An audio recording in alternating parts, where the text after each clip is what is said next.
Halo Bang. Halo. Baik. Ya biasalah sih, bukan kita kan di medsos. Iya. Depan yuk, kita jalan yuk. COVID, ya COVID itu kan tetap harus kita waspadai lah. Tapi juga jangan perlu takut. Kalau kita dikit-dikit takut menghadapi COVID, imun kita malah turun kan. COVID malah mudah menyerang. Tapi lu pernah rapid test? Bulak balik. Kan gue kan pulang pergi kemana, naik pesawat tuh pasti kan harus rapid test. Lu masih berapa kita seperti dia? Bosan gak sih Bang sama isu corona?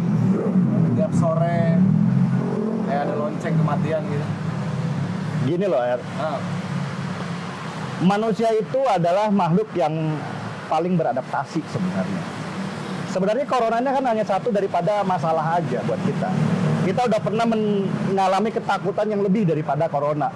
98 ekonomi, 65 PKI dan segala macam, ya toh. Jadi ketika kemudian itu terjadi, mungkin kita ada masuk pada fase-fase di mana kita ketakutan itu wajar. Tapi sesudah beberapa waktu itu pasti lewat. Orang itu akan melawan dan mereka kan beradaptasi dengan situasi yang sebenarnya, berdamailah dengan situasi. Nah, gua juga termasuk orang yang ngerasa bahwa it's okay, corona itu adalah masalah buat kita. Tapi that's it, selesailah, kan gitu kan. Kita harus move on, karena biar bagaimanapun, kita juga harus mempunyai prinsip hidup untuk jalan terus. Kalau kita terus terkungkung dengan ketakutan, kapan kemudian kita bisa maju, itu aja.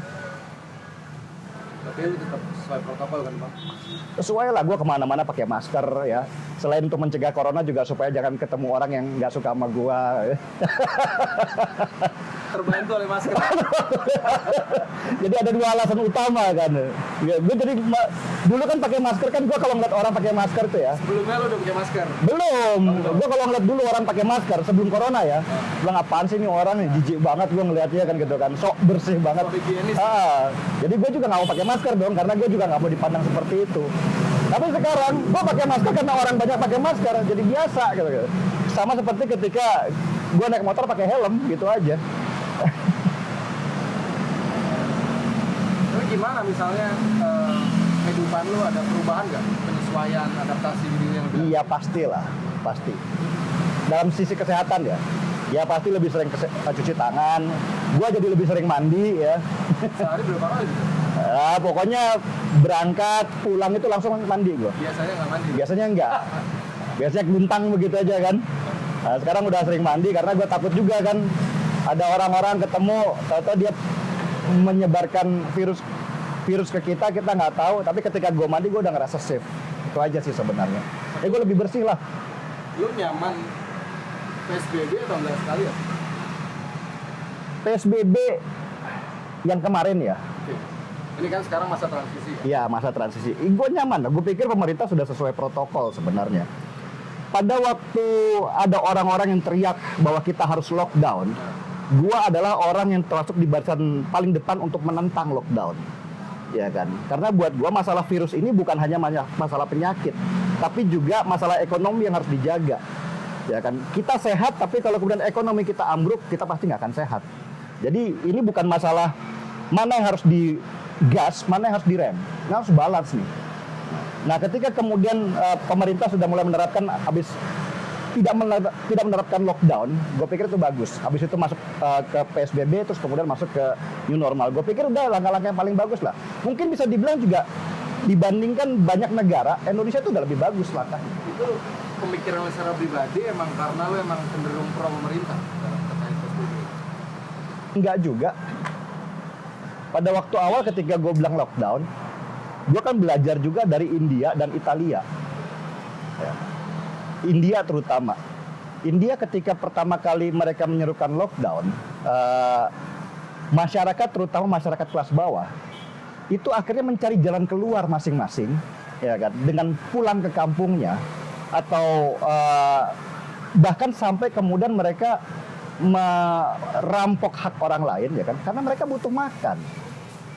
Nah, jangan sampai Indonesia seperti negara itu, karena Indonesia sama India sebenarnya nggak beda-beda jauh. Ya. Jangan samakan dengan Singapura lah. Tingkat hidup masyarakatnya itu lebih tinggi daripada kita. negaranya juga kecil, pendidikannya juga tinggi. Sekarang malah resesi ya. Sekarang resesi, tapi resesinya Singapura itu sangat masih bisa dibantu oleh pemerintahnya. Indonesia kalau resesi beda. Singapura itu udah negara maju, penduduknya sedikit, terus kemudian tingkat pendapatannya juga tinggi. Ketika mereka bilang resesi, pemerintahnya sudah bisa membackup. Indonesia kalau resesi seperti tahun 98 misalnya, apalagi corona ini menimpa masyarakat kelas pedagang kaki lima, selesai kita. Dan gue nggak akan sanggup melihat situasi seperti itu yang kemungkinan besar akan ditunggangi oleh orang-orang yang punya kepentingan politik. Politik terus ya, capek ya. Itu negara yang sekarang gue pikir oke lah sebenarnya ya. Indonesia kan transisi. 98 kita dari masa absolute power kan gitu kan ke masa demokrasi. Ya, gue pikir ya ini masa transisi kita. Ya kita jaga aja masa transisi ini supaya jangan kemudian dikuasai oleh pihak-pihak yang memang punya kepentingan pribadi. Bang, gue coba pakai framing posisi ya. Itu kan selalu dalam lingkaran kontroversi ya. Dalam arti bikin orang sebel terus di medsos. Terus terakhir tuh santri. Emang kenapa sih? Dengan santri gitu, kenapa lo harus komentarin hal-hal yang lo tahu sebenarnya sensitif gitu? Ya, bagi orang lain sensitif karena tidak ada yang pernah ngomong seperti itu. Ada hal-hal yang banyak ditutupi oleh orang, ya kan? Semisal bahwa gue menganggap di dalam setiap politik yang menjadi korban terbesar itu adalah anak-anak, ya kan? Bahkan seperti demo lah. Gue melihat anak gue sebenarnya. Bagaimana seandainya anak gue yang masih kecil diajak jalan-jalan ke panas-panasan gitu ya, tanpa mereka mengerti tujuan mereka apa. Ya kan? Di dalam postingan itu gue membahasakan ini loh masa kecil gue, ya kan? Main gundu kan gitu kan ya, main petak umpet, hal yang menyenangkan gitu. Kenapa mereka tidak mendapatkan seperti itu? Siapa yang salah? Mereka atau orang tuanya? Kan pertanyaannya begitu. Jadi postingan gue kemarin itu sifatnya lebih kepada berupa nasihat. Bukan nasihat kepada mereka saja, nasihat kepada orang tuanya. Perlakukanlah anak kecil sebagai seorang anak kecil. Tapi kenapa dikaitin sama teroris? Pertanyaannya. Enggak, sebenarnya gini. Ada perbedaan antara ketika gue nulis dengan postingan gambar di situ. Ya. Cuman yang sekarang ini ada framing untuk menyatukan semuanya. Ya. Yang gue bicarakan itu sebenarnya lebih general sifatnya. Ya, pertanyaan lanjutannya kan anak kecil itu bukan teroris. Ya anak kecil itu memang bukan teroris. Yang gue bilang kan calon teroris. Mereka bukan teroris. Gue nggak menuduh mereka teroris. Dasarnya apa bahwa mereka jadi calon teroris? Dasar argumen lu itu, Bang? Anak-anak ini kan ibaratnya wadah kosong. Iya toh. Mereka itu tergantung apa yang diasupkan di dalam otak mereka. Gue menjadi seperti sekarang karena apa yang diberikan oleh orang tua gue kepada gue. Ya toh. Kebinekaan, keragaman, menghormati sesama manusia, ya kan? Itu semua adalah asupan-asupan yang diberikan kepada gue dari orang tua gue, dari ayah, dari ibu. Tapi kesannya kan lu, yang gue baca di medsos ya, posisi ya, lu kan pada akhirnya kayak menantang. Kayaknya terkesan punya backing kuat, itu betul gak sih? Backing kuat dari mana?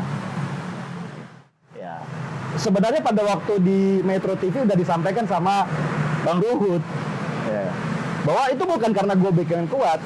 Untuk melaporkan seseorang, orang itu harus punya dua bukti hukum yang kuat. Nah, mereka tidak punya bukti hukum apa, ya kan? Karena hukum itu kan bukan berdasarkan perasaan seseorang yang benci, yang tidak suka, tetapi mereka harus melampirkan bukti-bukti hukum yang kuat. Nah, bukti hukum ini dipelajari oleh polisi, dan polisi juga tidak bodoh untuk kemudian meneruskan laporan ini atau tidak. Karena kalau ketika kemudian mereka meneruskan laporan ini, tapi ternyata ini tidak punya bukti hukum yang kuat, kan juga mereka salah. Nah, jadi pertanyaan sebenarnya adalah mereka yang melaporkan itu laporkanlah dengan benar dan sesuai aturan, sesuai pasal kan gitu kan.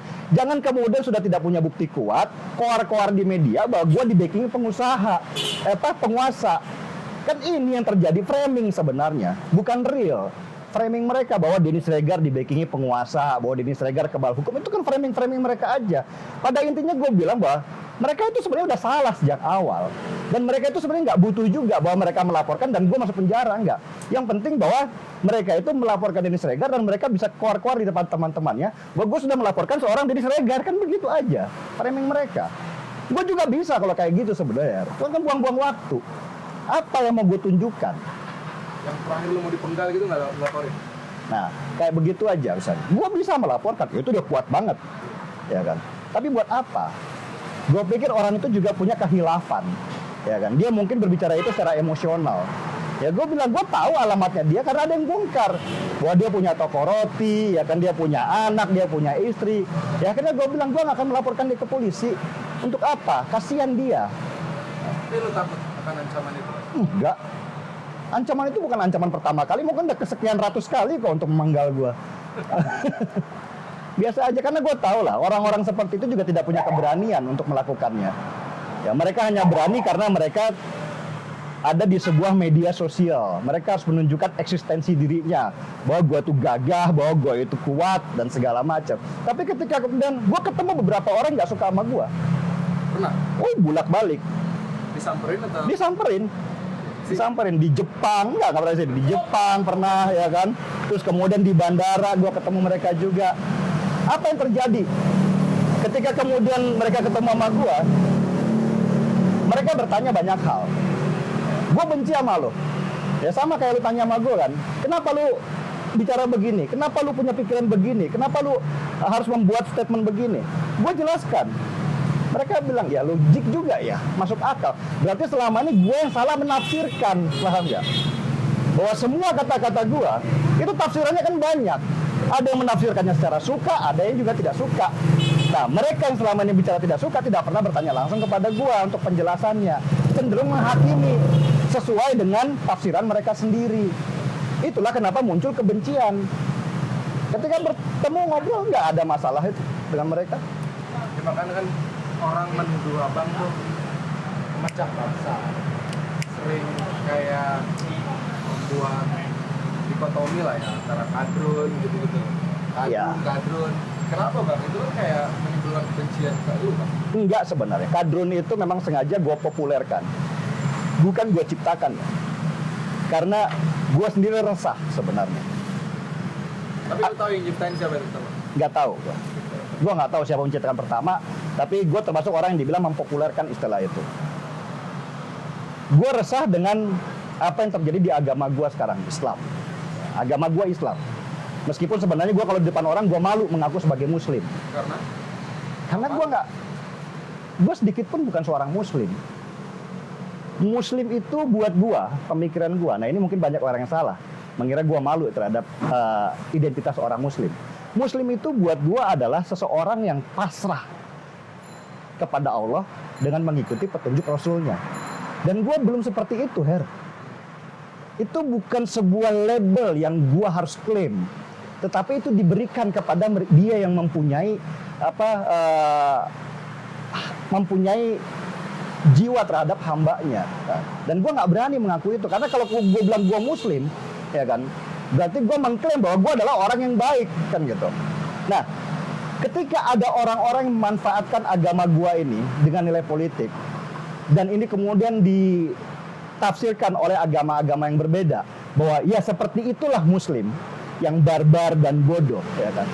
Gue ngerasa terpikir untuk membersihkan agama yang suci ini dari orang-orang munafik seperti itu.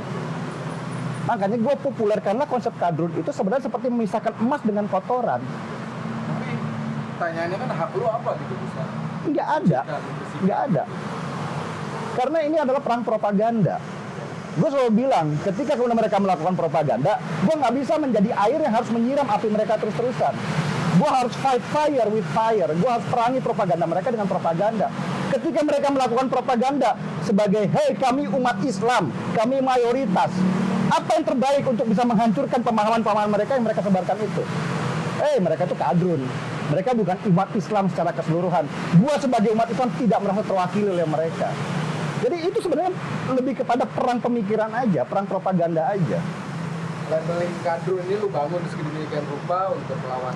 Iya, sama seperti ketika labeling bahwa mereka adalah umat Islam dan mewakili umat Islam itu mereka bangun sekuat tenaga. Gue harus melawan itu. Dan gue rasa banyak orang Islam yang moderat seperti gue itu juga mempunyai pemikiran yang sama. Gue Islam, gue bukan kadrun. Tapi kalau lu dituduh PKI lu tersinggung? Enggak. Kenapa gue mesti tersinggung? PKI itu nggak jelas. Pertama gue bukan PKI, ya kan. Yang kedua gue juga nggak tahu di mana PKI. Please, PKI atau komunis itu sebenarnya sudah nggak laku di dunia ini. Ya. Bahkan Cina aja yang meskipun mereka punya partai komunis Cina, mereka menerapkan konsep kapitalisme dalam proses global kan gitu. Mana lagi Uni Soviet juga nggak mengusung komunis lagi, mereka sudah kapitalis sekarang ini. Yang mana PKI? Kan bodoh sekali ketika orang masih kembali ke konsep ideologi zaman lalu yang udah nggak laku gitu loh. Bang, soal data pribadi bang, lu takut sebenarnya kalau itu? Ya pastilah, gue takut. Apa yang lu paling takut?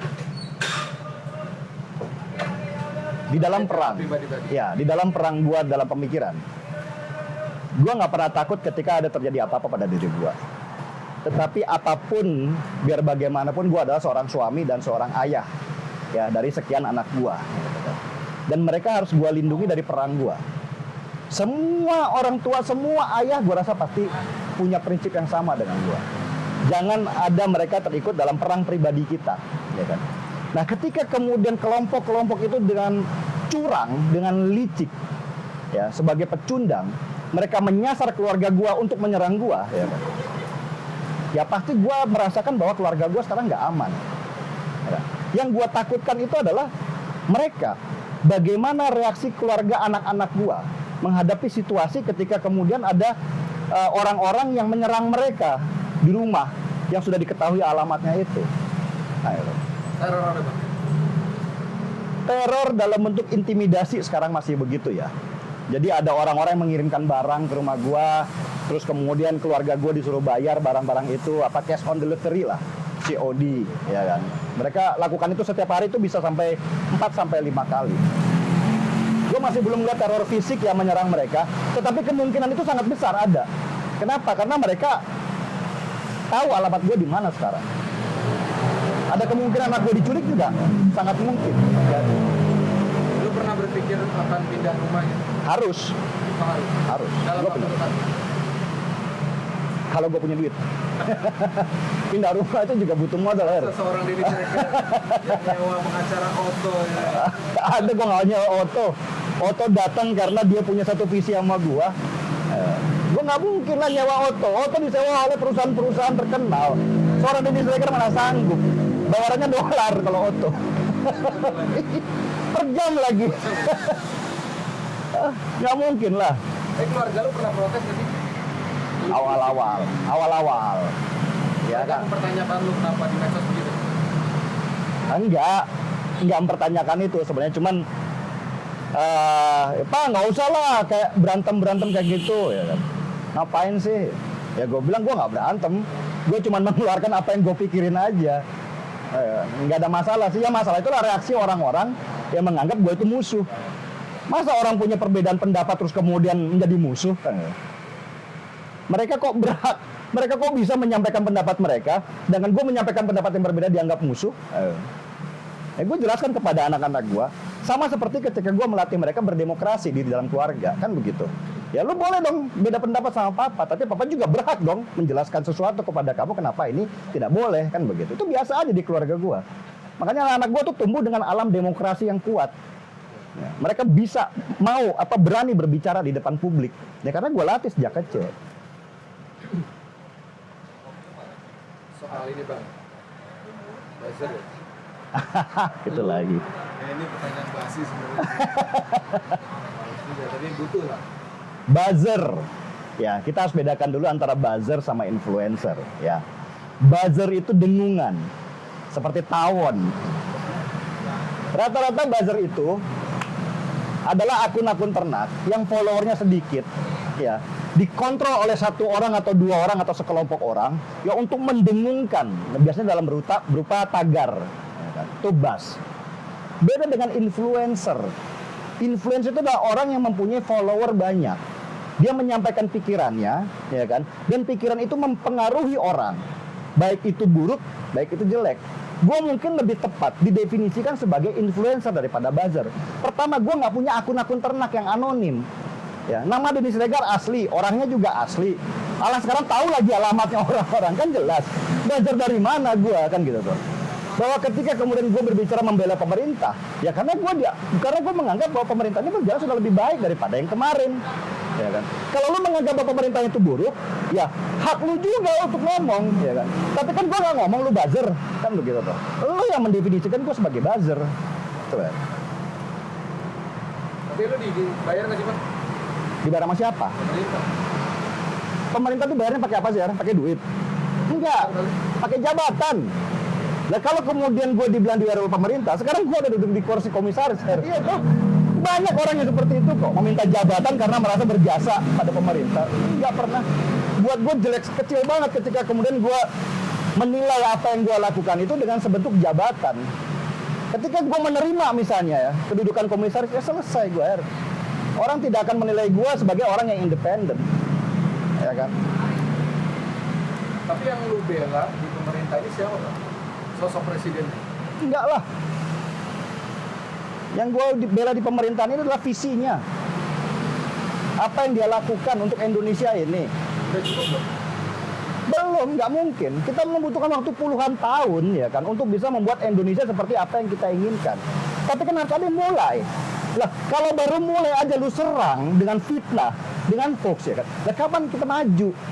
Lu lebih senang pemerintah ini berjalan kemudian membangun sesuatu yang sudah jelas terlihat, infrastruktur dan segala macam, ya kan? Masih lu serang, kan gitu kan? Buat gue itu sudah tidak logika. Tapi kan banyak kebijakan yang juga nggak bagus di mata publik. Tidak ada yang sempurna, Her. Tapi kenapa lo itu nggak kritik juga Bang? Gue kritik, yang bilang gue nggak kritik siapa? Misalnya apa Bang? Staf sus milenial gue kritik, ya kan? Orang-orang pemerintahan yang menteri-menteri gue kritik, ya loh.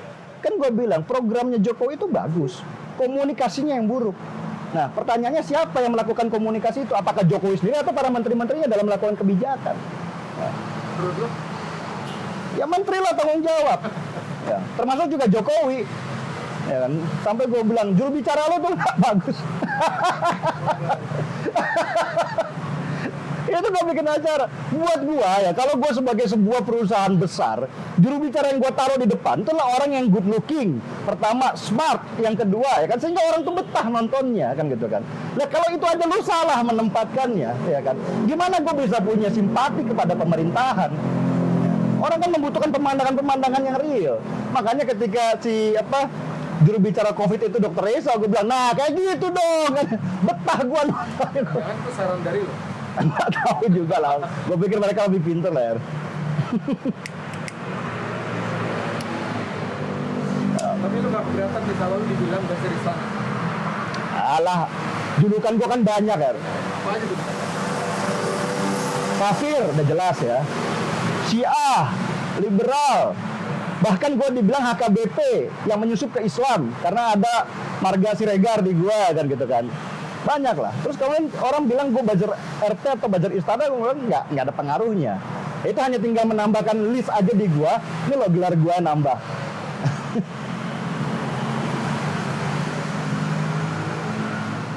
Sebagai yang dulu pernah jadi apa dulu Bang, pegawai sales Pengharum toilet. itu ya? Ya.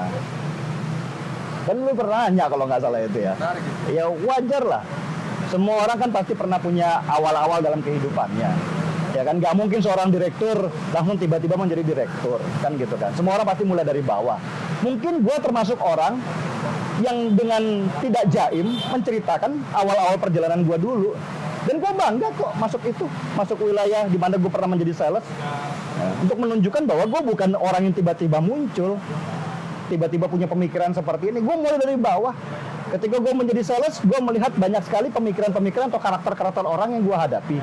Yaitu mungkin pengalaman gue sekarang. Mana orang munafik, mana orang yang cuma menjanjikan sesuatu, mana yang betul-betul real berpegang pada perkataannya. Kan dari situ kan gue belajar. Emang kenapa jadi sales? Nah di titik ini mimpi lo apa Bang? Udah sampai titik ini mimpi lo apa nih?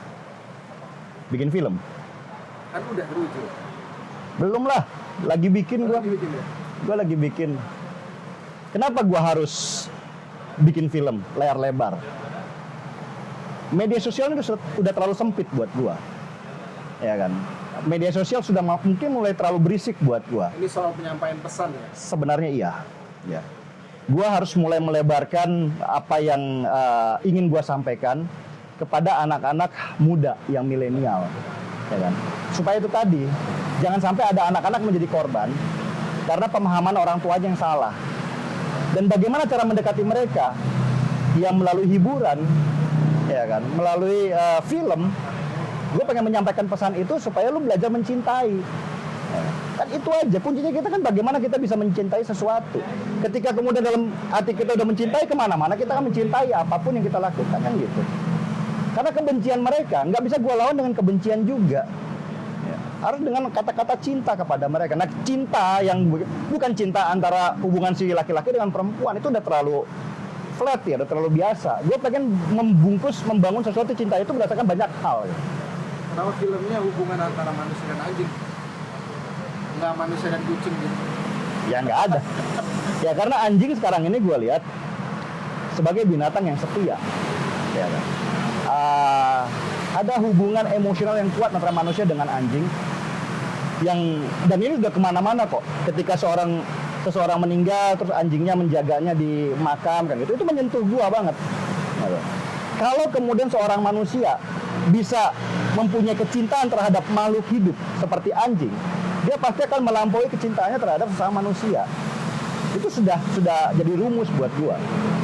Orang cinta terhadap tanaman misalnya, ya kan. Orang cinta terhadap makhluk binatang. Ya pasti lu kepada manusia udah lewat lah kecintaan itu. Udah sampai tahap mana filmnya? Pos produksi? Belum ya. Gua mungkin rencananya itu masih syuting itu sekitar awal Agustus lah. Awal Agustus. Lihat COVID juga soalnya. Pertama itu, kedua izin syuting kan juga nggak gampang sekarang ini kan. Karena ada beberapa daerah kita pengennya kemarin syuting di Solo, tapi Solo ternyata kita dengar zona hitam, ya kan. Nggak mungkin lah kita di sana. Kita mau pindahkan kemana nih? Ini yang kita lagi pikirkan. Terakhir nih Bang, 10 tahun lagi lo udah ada bayangan akan seperti apa seorang Denny Setiawan? Ya gue di belakang layar lah, karya-karya gue yang tampil. Ya karena manusia itu pergi meninggalkan nama. Ya. Lu kalau kemudian lu meninggal cuma ditangisi 2 orang, lu nggak hebat. Ya belum tentu juga Bang. Kasian juga misalnya lagi COVID gini kan gak ada yang nangis. Maksud gue berkarya lah, ya kan. Karya lu tuh banyak hal yang bisa kita lakukan. Kita bisa melakukan banyak hal daripada cuma sekedar demo, ya kan, cari nasi bungkus, ya kan. Terus kemudian mengikuti orang-orang yang sebenarnya juga tidak lebih pintar daripada kita. Itu aja sih sebenarnya. Pada intinya gue pengen Indonesia lebih baik. Dan Indonesia itu punya potensi untuk itu. Cuman ada orang-orang yang memang memanfaatkan kepentingan politiknya supaya kita nggak sadar terhadap situasi itu. Itu Her. Oke ya.